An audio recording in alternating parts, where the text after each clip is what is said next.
আমরা সাধারণ জনগণ চাই একটা সাধারণ নির্বাচন হোক, নির্বাচনের মাধ্যমে যদি আসে সেটাই কেনা হয়। আসসালামু আলাইকুম। ওয়ালাইকুম আসসালাম। কেমন আছেন? আলহামদুলিল্লাহ, আপনি ভালো আছেন? আছি। তা আপনাকে একটা প্রশ্ন করতে চাই। জি, প্লিজ। সেটা হচ্ছে যে ডক্টর ইউনূস 5 বছর ক্ষমতায় থাকলে কেমন হয়?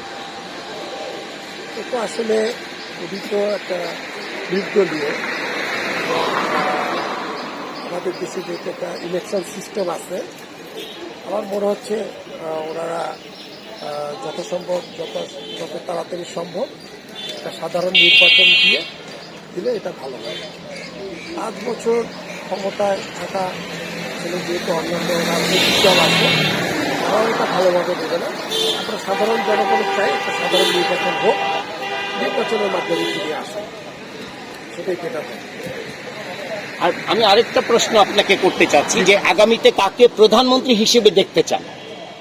আমরা আসলে সাধারণ নির্বাচন হলে জনগণের রায় যেখানে বেশি হবে সেই দলের প্রধানকে তাকেই আমরা দেখতে চাই, সেই দলের প্রধানকে আমরা দেখতে চাই প্রধানমন্ত্রী হিসেবে।